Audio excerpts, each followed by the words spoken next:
Welcome to Politics Done Right. I am your host, Egberto Willies. This is a progressive program that will take the mystery out of politics. This is the program that will encourage you to make sure government becomes we the people. Whether you are liberal, progressive, conservative, or otherwise, you get to air your point of view. We are an independent media outlet that, unlike mainstream media beholden to corporations, we only owe allegiance to you. Remember, you can also send me a tweet at EGBERTOWILLIES. That is at Egberto Willies. Let us engage. It is Politics Done Right.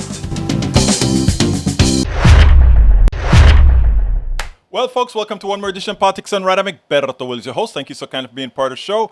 We are going to have, as usual, a great show for you today. Yes, Mr. Rudnin, Dr. Rudnin, what the hell is happening in Russia? I haven't got a clue, but I can tell you one thing. When you start throwing your, when you start putting your security with a private, some privateers, right? These guys who are going to run your army in a private manner, maybe you run the risk of having things like this happen, right? But anyway, thug number one fighting thug number two. What can I say? Thug number one fighting thug number two.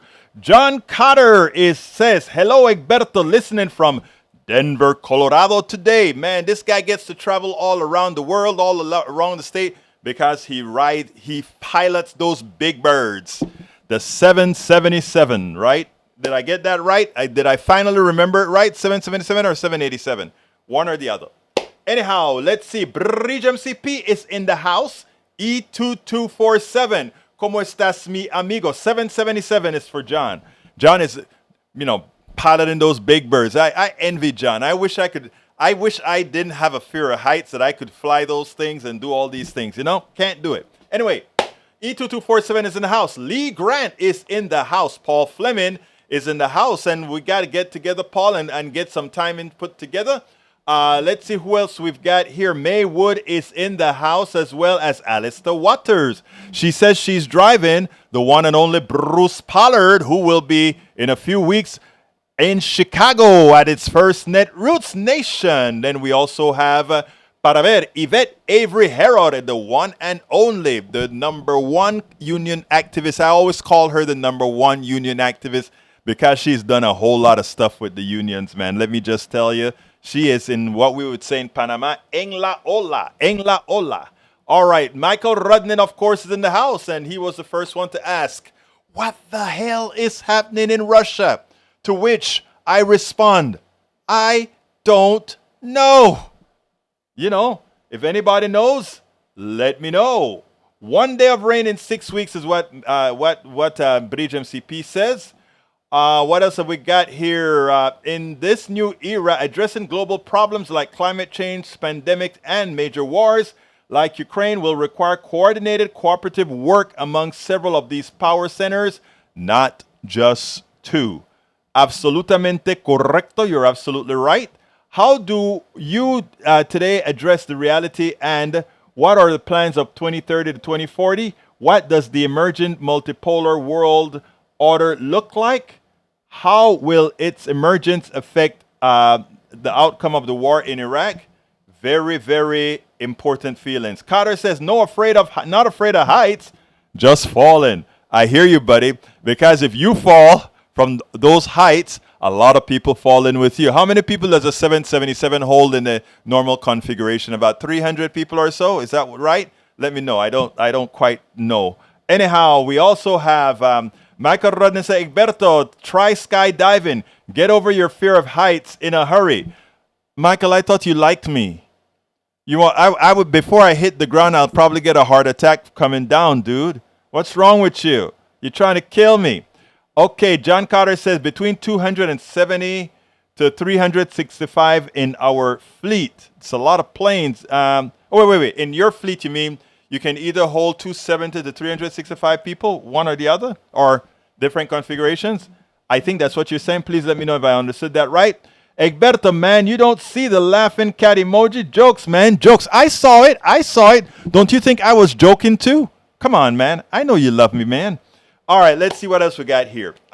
Look, this weekend we had the opening of the grand opening of the building after a whole year at KPFT. Actually, it's actually like 9 months we've been open, the new building at KPFT. So we had that grand opening, and I had that cake. Oh man, it was really good. A lot of sweets, man. A lot of sweets. But you know what? I ate it good. We did some videos out there, etc., to inaugurate the new building. Anyhow, but I had to take off early because I had to interview. I finally got an interview with Norman Solomon, who just wrote the book.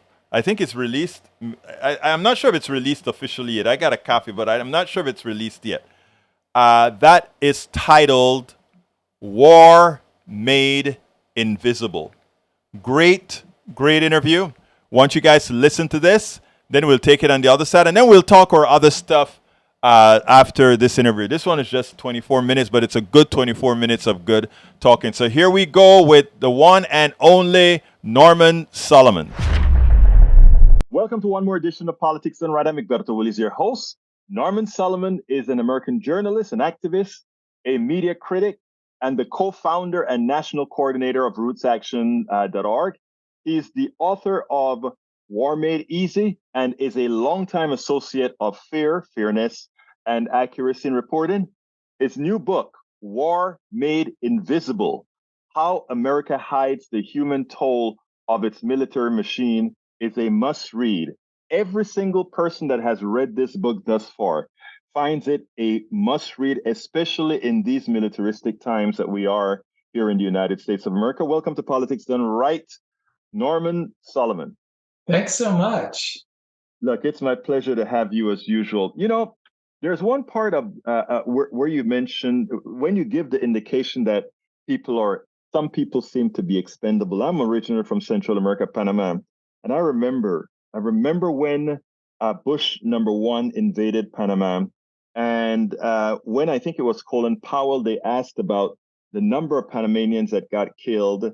And the statement, I think it was out of his mouth or one of his proteges' mouth, was collateral damage. And just when I read the title of your book, that is the first thing that came to mind. People as collateral damage. Why did you write this book? I wrote it really much because of the point that you're raising here, that in the US media and politics, whether it's acknowledged directly or not, some people are expendable and some people aren't. And a couple of years after that invasion of Panama, when the United States killed, according to the Pentagon, about 100,000 Iraqi people in 6 weeks, Time magazine gave a definition of collateral damage. According to this magazine, which was the main news magazine of the United States, collateral damage referred to people who should have chosen, and I'm quoting here, should have chosen a different neighborhood. Now, this is the kind of arrogance that we're dealing with. And in the 1980s, we had the effort of the United States of America from the White House to overcome what it often described out of the Oval Office as something bad that had taken place. It was called the Vietnam Syndrome because, according to the military authorities and the presidents, this was a bad thing. People after the Vietnam War in the United States, some of them, many were very hesitant or even opposed to the US intervening. So during the 80s, we had, of course, the invasion of Grenada, then the invasion of Panama, and that was a run-up.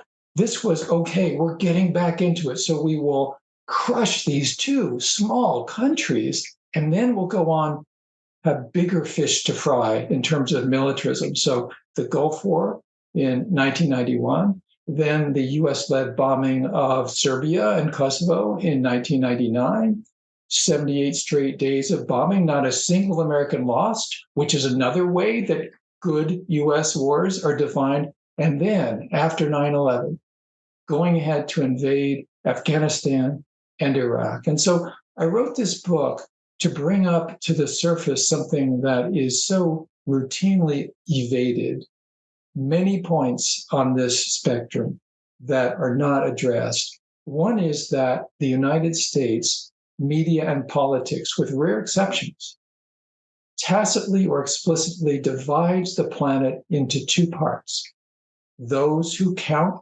and those who don't, those who suffer, whose grief matters, and those whose grief does not matter. And not coincidentally, the people whose grief does not matter, according to US media and dominant politics, are people whose suffering is caused by the US military.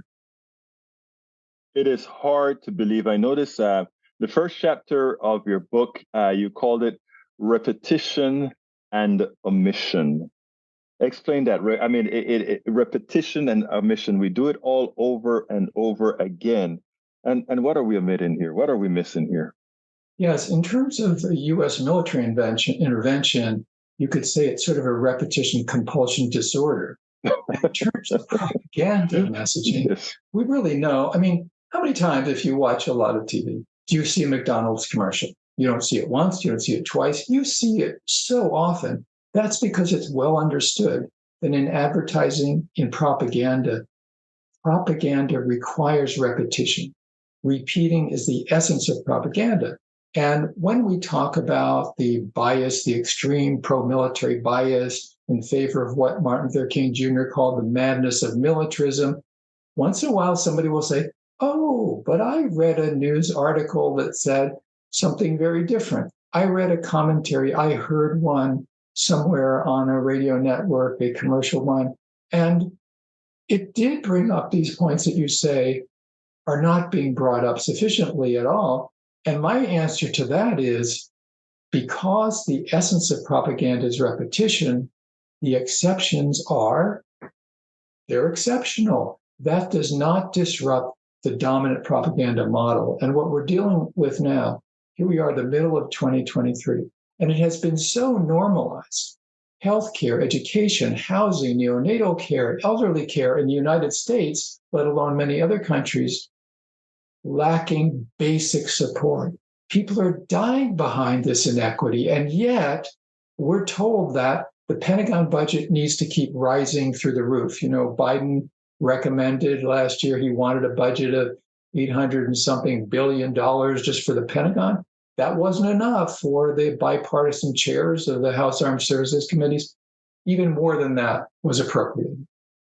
Now, it's interesting because we talk about repetition and the way that the media gets involved in it. I want to ask a rather sinister question.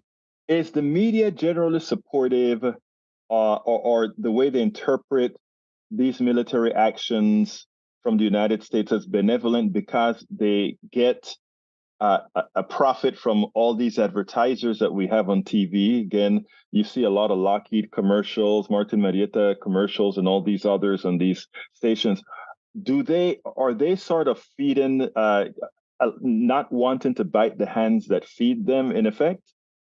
It's really multifactorial, and that's definitely one of the factors where you have significant numbers of dollars flowing into major and smaller media outlets, advertising from the US military, from military contractors, and so forth. So that's one of the ways in which there's an incentive and a pressure to go along and get along with the militarism of the society. And we have the political pressure, or we have other kinds of commercial pressure. You have ownership with interlocking directorates, people who are on the board of a major military contractor, which includes Silicon Valley, by the way, and they're also on the board of a major TV network or a huge news outlet of some sort. So that, again, is a pressure. And then you have the revolving door that goes around and around between Capitol Hill, the White House, and these military contractors. As a matter of fact, Antony Blinken, he took 4 years out from government service during the Trump administration, since he's a Democrat. And he made a lot of money brokering military sales to the Pentagon. And so then he had to set aside some of his investments in a blind trust and so forth when he came back into the Biden administration as it took shape. So this is very structural. And in terms of domestic policies, and I know in Politics Done Right, you cover this extensively, a big difference between Democrats and Republicans on healthcare, on education, on civil liberties, on democracy. Of course, we want the Democrats to be much stronger for human rights on these issues, often falling short. But let's face it, the Republicans are neo-fascists in Congress. So that's a big difference in domestic policies. However, once you get to what's been referred to often as beyond the water's edge, there becomes a unity, you might say an imperial unity, where it's very hard. Once you get away from an issue, say like on climate change, global warming, where there is a difference. But in terms of military expenditures and intervention, Democrats and Republicans on Capitol Hill, it's more like that. They're two peas in a militaristic pot. Let me ask you something about that, Norm, because that is something that we see that, I mean, it's very, very obvious. But is the driving force really that they're together, or is the driving force that one party is scared to appear weak and thus they jump on the same bandwagon? Which one is it? Well, I think it is a combination. There's a shared belief in that the United States is the gift to the world, the extraordinary nation, as it's often called, the indispensable nation. There's a lot of pressure and belief, whatever the internal belief is, and I believe it's probably mostly internalized. Democrats and Republicans, they believe that's their role. But there also is that fear you're referring to. And when I was growing up during the escalation of the Vietnam War, one thing that Democrats did not want to be called is soft on communism. And then right after 9/11, and for years, Democrats or Republicans, but Democrats felt more defensive about this. They didn't want to be called soft on terrorism. And so that really is another club held over the head of members of Congress, some of whom are very much inclined to want to push back against the militarism. And yet there's a lot of self-restraint that therefore, frankly, often amounts to political cowardice. It's interesting because, I think one of the reasons books like yours, and not only this book, but all the other books that you put out, informative and so important, is that I think a lot of times the ignorance of the American populace is what these plutocrats depend on, and then of course they puppeteer the politicians to do their will. But as an example, we talk about America needs to get tough on China. America needs to get tough on India. How could America possibly get tough? What can America really do if these guys ever just say, no, is military really the answer? Is military just a cop out? Well, there's really almost a nostalgia which is being outdistanced by the economic realities of the world. On Capitol Hill, a nostalgia for a unipolar world. I remember the standard bumper sticker often was red, white, and blue flag on the sticker, and next it would say, "These colors don't run." And that's an attitude that we run the world. And of course, the counter bumper sticker also had an American flag, red, white, and blue, and said, "These colors don't run the world." But that's a hard one. Yeah. The aspiration is still there. And when you step back and you realize that 96% of the human beings on this planet do not live in the United States of America, you see the arrogance involved of empire, not empire building, because the empire of the US has been around for many, many decades, but an effort to retain the empire. And I think part of that explains why the extreme bias on Capitol Hill and US corporate media and so forth, that does, so to speak, tint the window on the world red, white, and blue. And it then has this, what I call in the book, War Made Invisible, 2 tiers of grief. The grief that is part of human experience, and in war, the grief that Americans have suffered or American allies, then that tier of grief is honored as it should be. But the tier of grief, say, of people in Afghanistan or Libya or Iraq who have died because of U.S. military firepower, that terror grief is so discounted that it is tacitly or explicitly through omission or commission of media coverage and political discourse just considered to be incidental, regrettable, but no big deal. Well, that is nationalistic to an extreme. It is often racist, and it's often so culturally centered on our particular way that we happen to live in the United States. I have a chapter in the book called The Color of War. I saw that, And yes.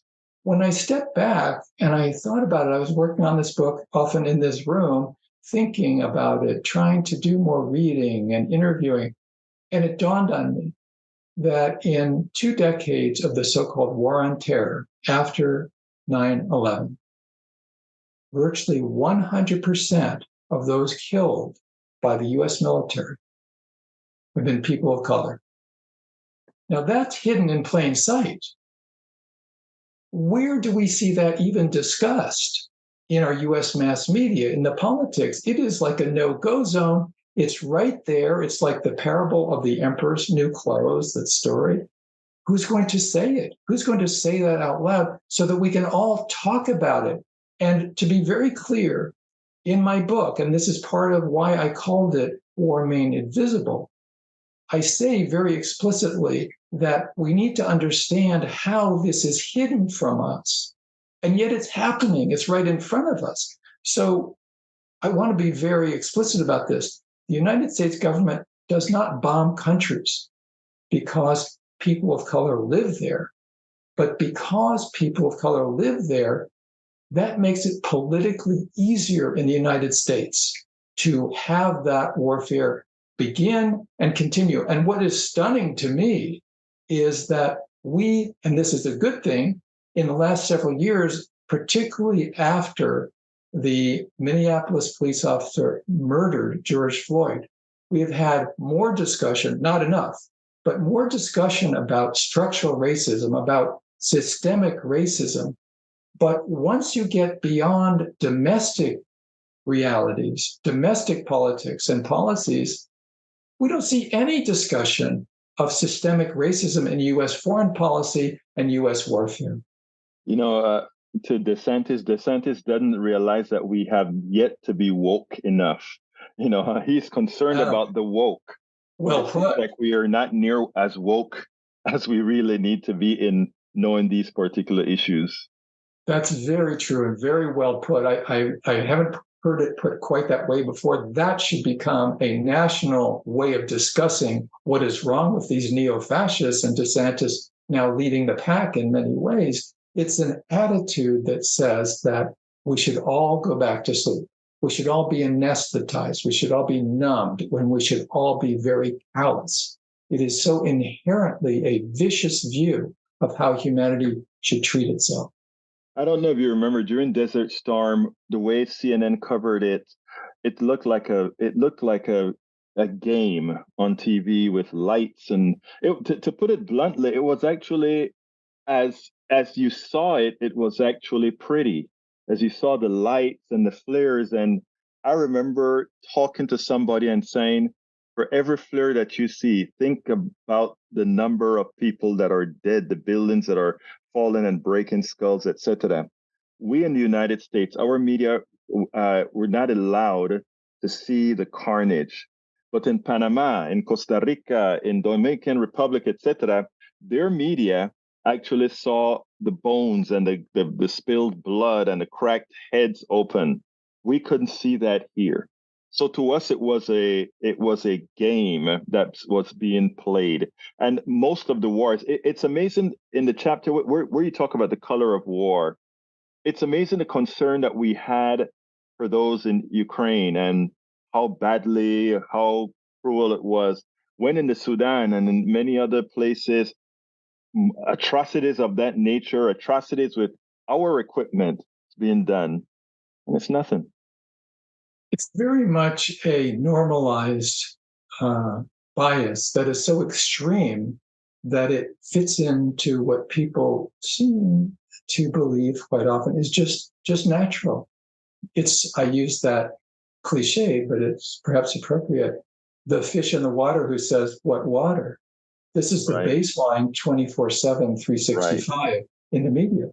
If we had news media in this country that was truly willing and able to function without fear or favor, then, as you referred to, yes, we would have this empathetic coverage of people who are suffering because of this horrible Russian invasion and war on Ukraine.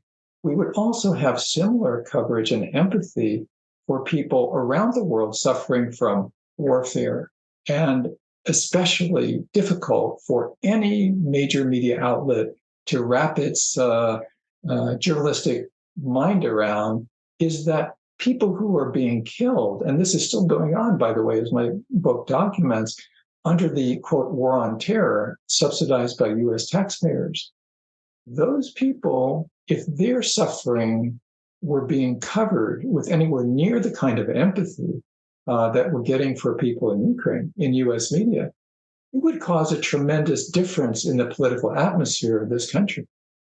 Amazing. Now, Norman, what would you like? First of all, for those that are listening, these are the types of books that we need to get out there. More of us need to be reading these types of books because we're being anesthetized by the mainstream media. That's what's really occurring here. So I will urge folks to go out and get actually not only this particular book, War Made Invisible, but also War Made Easy. Remember, we spoke about War Made Easy as well. Those books should be bought combined. I mean, this new one, of course, but combined, very important. What do you hope? And I don't like to use the word hope. Yeah. So I'm going to change that. What do you want to occur from those reading your books and those talking about your books? What I want for response to the book is very much related to what you just referred to, Egberto, which is that the anesthetic, the anesthetized atmosphere of our society in the United States needs to have a big jolt that sustains us being awake constantly. We got to be woke. We got to be waking ourselves up and keeping ourselves awake, because this stuff is being done in our names with our tax dollars, and what goes around comes around. As Martin Luther King III said a few years into the war on so-called war on terrorism, and I quote this in his book, he said, "We all need to be concerned about terrorism, but you don't stop terrorism by terrorizing other people." And that's really a key message of this book. And as you referred to, I had an earlier one called War Made Easy. And when I thought about writing this new one, it really dawned on me that we have had so much warfare from the US in this country, and more it has become invisible. And that's why the first three words of the new book I wrote is War Made Invisible, because when we can't see it, this warfare state has more and more power over us. So it's really about getting some acuity, sharing with each other, because underneath all that, the knowledge is key, and then organizing behind the knowledge for change is absolutely crucial. I know your books can be gotten everywhere, Amazon, everywhere else, but where's your website that folks can not only get your books, but get the commentary and a lot of your knowledge from? I have an ongoing website, which is normansolomon.com, NORMANSOLOMON.com. And also for this book, there's a lot of background about it on the New Press website. And the New Press is a nonprofit publisher. And if you simply go to thenewpress.com and click on the icon with my book cover on it, I was really thrilled to get the kind of endorsement and support for this specific book, War Made Invisible, by Noam Chomsky, by activists, by those who have really been in the forefront of organizing. And as you know, and we've talked about this before, but I never feel that it's too much to repeat. This is about learning and action, because the future of our lives and our loved ones really hang in the balance. The name of the book, War Made Invisible: How America Hides the Human Toll of Its Military Machine, a must get. Norman Solomon, American journalist, activist, media critic, and the co-founder and national coordinator of rootsaction.org. Thank you so kindly for having been once again on Politics Done Right. Thanks so much. I really appreciate our conversation. Yeah, that guy is great. He's a, we've had him at Daily. I think not Daily. I think at which convention I saw him at. I think it was at maybe it was a democracy convention in was it Minnesota? No, it was in Madison, Wisconsin. I think it was. Anyhow, thank you, Breach. Thank you, Michael. Michael has an interesting put up on the screen here that I want to show you guys because this is ridiculous, right? By the budget that Biden proposes, and remember this, the Republicans wanted $40 billion more to this. Pentagon, $886 billion. DHS, VA, DOS, military, all that kind of stuff, prisons, all that kind of stuff, $225 billion. Social programs, $584 billion. You know, Biden used to say this statement. He used to say, show me your budget and I show you what you really care for. That tells the story. That's the American story. And unless we understand that and we change that, you know, China, we talk about how bad China is and what kind of a country it is, etc. Forget about what you assume or what you think about China or what's in their hearts. I cannot judge somebody from what's in their hearts because I can't see their hearts. I can only see what they do. I can only see what they invest in. I can only see what they care for outwardly. And the impression that China is giving the rest of the world, Central America, South America, Africa, is they're going in there and they're building resources. Look, I don't care what's in their heart. What they're doing are not blowing stuff up. They're actually building stuff. Jamaica just got a multifaceted freeway from one end of Jamaica to the next end of Jamaica. It's a toll road built, increasing commerce, etc. A few Jamaicans have told me. If you go into places like Panama and other places, they're investing into building things. We are investing into destroying things. We're investing into cruise missiles. We first rip people off in charging more than it's worth. When we talk about corruption, when we talk about all these things, we just need to look in the mirror. I'm not talking about we, the people. I'm talking about they, the corporations. Look in the mirror. We are the most corrupt group. The only thing that we've learned to do it is to do it with style and to have the reporting mislead us. That's what we know how to do very well. But look at that, what's on the screen. Another screen I have here is from Brother Fleming. He said the VA does not provide, apparently the VA has some issues. All right, before we go to the VA one, this is what Villarica, Georgia. That is how they train their police officers. Check it out. Look at what they're trained to shoot at. And you wonder, for all of those who are always trying to make it seem the benevolency of cophood, the benevolency of policehood, like I say all of the times, my biggest fear is being next to a police officer.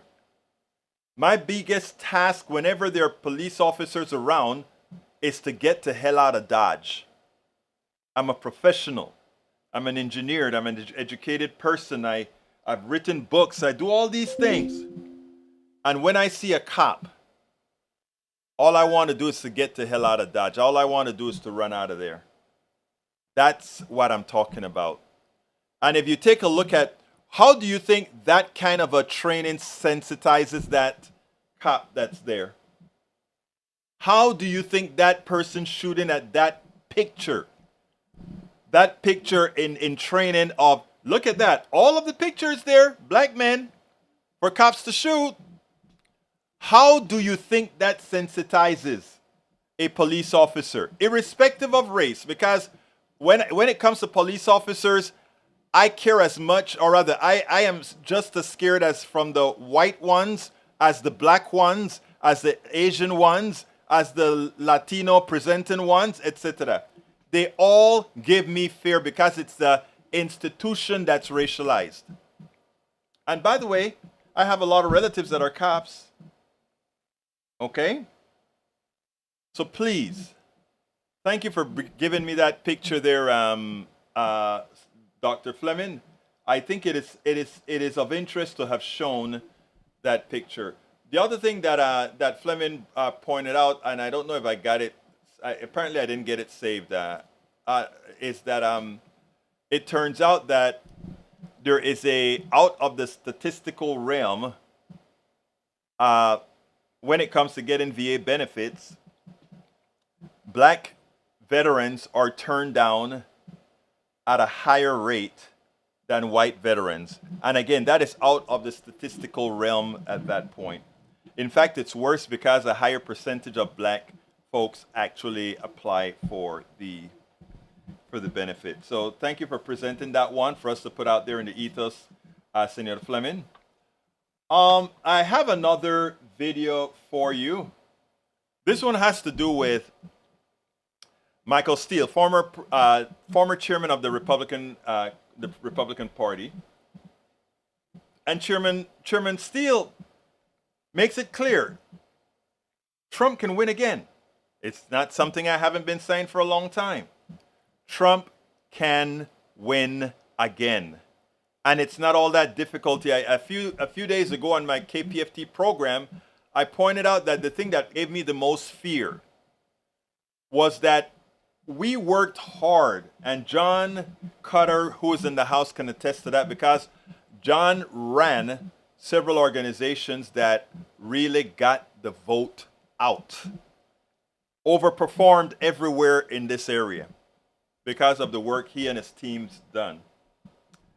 But interestingly, we brought out a ton more people for Biden. As you can see in the vote, Biden got 81 million plus votes, unheard of. But the person that got the second most amount of votes in this country was Donald Trump, 74 million. And you wonder, what if we hadn't gotten scared in 2020 and busted our butts to get people out? It would have been President Trump for this next term, and likely the next term as well, because he was going to find a way to stay in office again. And you ask yourself the question, what's going on in America? What is it that's going on in America?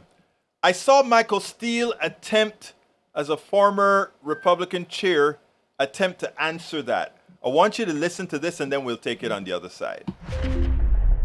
I want to go to my friend Michael Steele now, the former RNC chair who knows Republican politics backwards and forwards. So in 2016, there was still a little bit of delusional thinking that at some point, Donald Trump was going to go away. I think that now by this stage in the game, people aren't as delusional, but I'm surprised that people were surprised that Donald Trump had such strength in this NBC poll, because it's what so many people have been saying for a while now, if you're really watching the Republican electorate. Mm-hmm. So what would it take, in your estimation, for Donald Trump not to be the 2024 nominee? An act of God. I don't know. Think about it. This man is 37 indictment, 37 count indictment, and its numbers go up. So, this is baking itself in a way that I just don't see any of these candidates that are running against him in this primary not just chipping away at least, but actually gaining enough sufficient ground to become a credible number two, to narrow the race to just two people that, would excite and bring into the mix those Republican voters who are about 60% of whom do not support or do not vote in primaries, Republican primaries. That's a big number. And there are lanes there that can be created for that. But I just don't see where that comes down at this point. Donald Trump is one of these political figures once in a lifetime. Unfortunately for us, it's our lifetime that has this kind of hold on a political party that, by the way, he could give two rats patooties about. This is just like going from one vehicle to the next. It's a better driving political car for him, that he can manipulate the gears seamlessly, easily. And it's exampled in the polling that Vaughn is sharing with us, that this is the kind of hold he has. So, yeah, who takes him out? I think even God Almighty is saying, well, we may need to have a meeting on that, you know? Well, I don't know. Steele, you know what that is, though. Doing better, your conspiracy theories sticking, doing better as indictments pile up. I mean, some would call that a cult. Some would call that fascist tendencies. Yeah, no, he plays to that extraordinarily well. And again, how much of that is true belief and true intent by Donald Trump? He's a transactional guy. What do I need in the transaction to make it work for me, right? But the other side of it is people believe that. They latch onto it, and it picks, a side for them that they're much more inclined towards. And so that's how he locks it in. And it's an amazing, we're going to be studying this phenomenon for a long time to better understand how this country, in all that we profess, can withstand this in the future, because right now at 49, 45, and you can say what you want about Joe Biden's age. You can say all you want about Democrats. This is less about them and a lot more about a country that's inclined towards some of the things Donald Trump is putting out there. That last statement that he just said, it's more about a country that is satisfied, that believes in, that allows themselves to be controlled by some of the things Donald Trump is putting out there. I mean, I sit back and Michael Rudnin just put a very important one up there. This is something that we have to beat. Look at this. I want you guys to see this. List of presidential candidates by votes in one election. Joe Biden won 81 million people in that 2020 election. Donald Trump won 74 million. Okay, each of them, So Donald Trump lost by over 7 million votes. Okay? By over 7 million votes. All of you listening to me right now, I want you to understand something profound. In as much as Donald Trump lost by 7.1 million people, Hillary Clinton lost the Electoral College by more votes, or rather by less votes than by less votes than Biden won. What I mean is this. If Hillary Clinton had gotten, I think it was 60-something more thousand votes in 3 states, her $3 million win would have been, popular win would have been enough to carry the day. I think it's 80, actually I think it's 80,000. But here's the scary thing. Joe Biden beat Donald Trump not by 3 million votes, not by twice that, 6 million votes, but more than twice the amount that Hillary won by, 7.1 million votes. And we had a flip of 21,000 votes. Had 21,000 votes shifted to Trump, that's for a differential of 40,000 votes, it would be a President Trump winning the Electoral College even as he lost the popular vote by over 7.1 million votes. I want you all to digest that. This is not a democracy. This is not a democracy. It is essential that you digest what I just said. Essential. For those, we just got a bunch that just came in. I want to repeat that. Donald Trump can still win this thing. And Donald Trump doesn't have to win big popular votes or stop us from getting. We can get some huge popular votes in the blue states. But, like I said, with a 7.1 million vote excess, Joe Biden still only won by 21,000. He won by 40,000 votes, which means if 21,000 votes had flipped, it would have been President Trump again. And the same thing can happen again in 2024. This is not a democracy. This is something where people have to go out there and vote like they've never voted like before.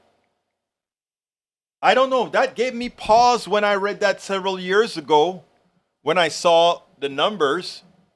Concerned me. And the problem that I have is this. I can make the argument now that they are going to use in 2024. And they're going to not specifically go after Biden's age in a malicious manner. They're going to go over Biden's age as if something happens to him, you get Kamala Harris. And we all know it's bad enough that you got an Obama, but a Kamala Harris? That's how these people are going to be, that's how they are going to be sensitized. And it has already started. It has already started. Look, the Democratic Party has a lot of work to do. They have a lot of education to do. They have a lot of shoring up the vote to do. They have a lot of atoning to do. A lot of atoning to communities that's been forgotten even today. A lot of atoning to do. Because as I see it, brothers and sisters, as I see it, 2024 is going to be difficult. 2024 is going to be difficult. You think Donald Trump is going to get convicted? I'm not counting on Donald Trump to get convicted. I'm counting on Donald Trump to go straight and find all kind of ways to get breaks, because he has all of the times, because we as those who are progressives and Democrats don't really do what's necessary. I got a call, or rather, I got an email today. I want to tell this story real quick, because I'm going to be, we have multiple tiers to do, right? But the problem is we have a group of Democrats proper who are in the bag for the plutocracy. And it's going to be hard to make the case, because we know, John Cotter, one of our leaders here in town, he knows how to win. It's all the things that brings in the seniors, the millennials, and everybody else. We have the policy, and we have the guts, and we have what it takes to point them into the right direction. Let me give an example. Right now, I'm talking to one of the leaders in the PNHP right now. We're going to have an interview discussing DCEs and ACO reach, which is fooling many seniors into giving away their very good Medicare to private companies. You see all these venture capitalists, the vulture capitalists running into the space, the healthcare space, because now seniors are being privatized. You know, the private companies wanted nothing to do with seniors. they would not insure seniors. They had to pay 3 times the rate to get seniors involved in it. Okay? Okay? But now, the thugs in Congress, including some Democratic thugs, are supporting DCEs and ACO REACH, which allows these vulture capitalists to come in, privatize healthcare, and do it behind your backs. And do it behind their backs. Okay, my head hurts. I got a bit too excited there. But here's the deal. We have to come out and say we are not going to allow that to happen. We are going to really give you choices. We are going to do all these things. When it comes to student loans, we're going to say not only are we going to give you student loans, all our brothers and sisters in Appalachia, you are going to get whatever resources you need to improve your life. And we're not going to cede Appalachia to Reds. We are going to send, if you go to Crystal Ball supported a lot of Democrats that were running in these rural areas. That I need to get Crystal Ball on the program.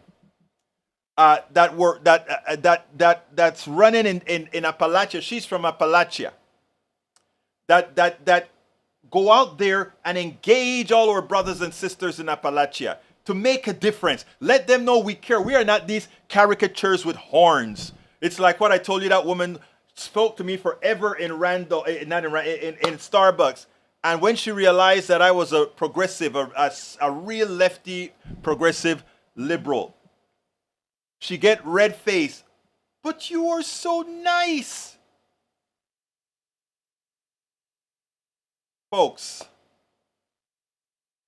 the work that Democrats need to do to win over people is the work that Republicans have done. I've seen them doing it. I've been in conferences where they do it. We aren't. When they talk about we having elitist folks in ivory towers doing stuff, it's the truth.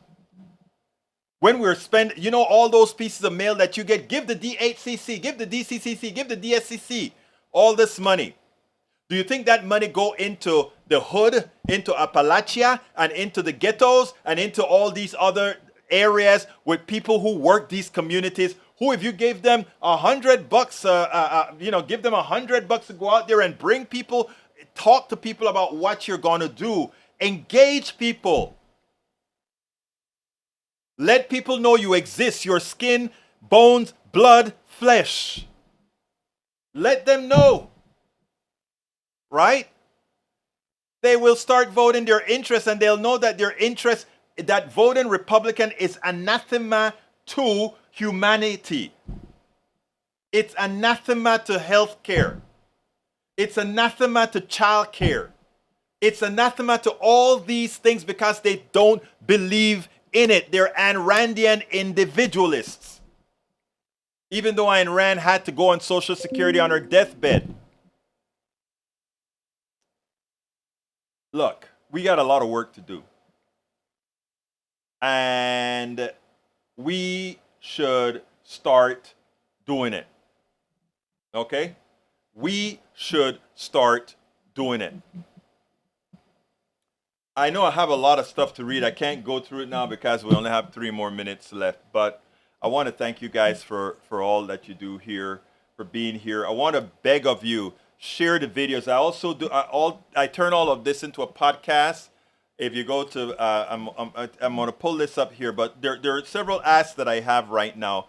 If you are on YouTube right now, please click that join button. Become a member. Help us promote this message. Help us get to the people, not only the ones listening. I am going to talk to folks in Appalachia. I'm going to be going out there to Netroots in Chicago. I'm going to go to a couple of those AM radio stations that are going to be there and have a chat with these people. How can we reach these people? Because it's not those folks in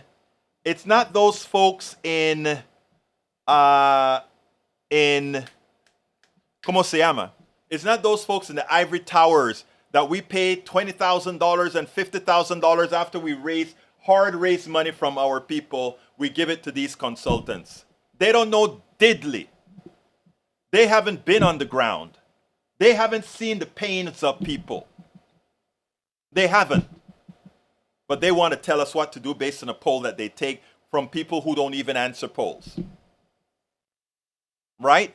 So if you're on our network right now, please, if you're on YouTube, please click that join button, become a part of our network. You know, a coffee a month, 2 coffees a month, whatever tickles your fancy. But more importantly, please consider joining, supporting us in whatever manner you can. You can find it all in politicsdoneright.com/support, which I'm putting into the feed right now. politicsdoneright.com/support, politicsdoneright.com/support.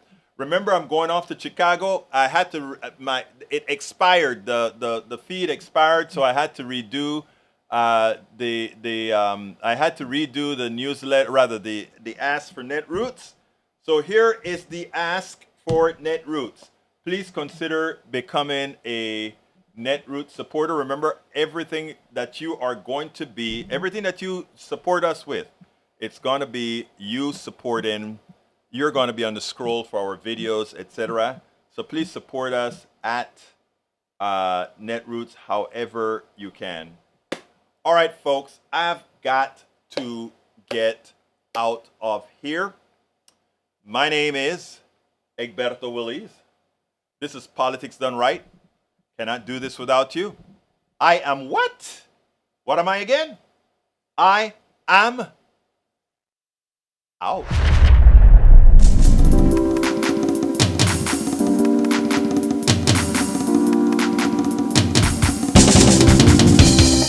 Welcome to Politics Done Right. I am your host, Egberto Willies. This is a progressive program that will take mystery out of politics. This is the program that will encourage you to make sure government becomes we the people. Whether you are liberal, progressive, conservative, or otherwise, you get to hear your point of view. We are an independent media outlet that, like mainstream media, beholden to corporations, we only owe allegiance to you. Remember, you can also send me a tweet at EGBRTOWILLIES. That is at Egberto Willies. Let us engage. It is Politics Done Right.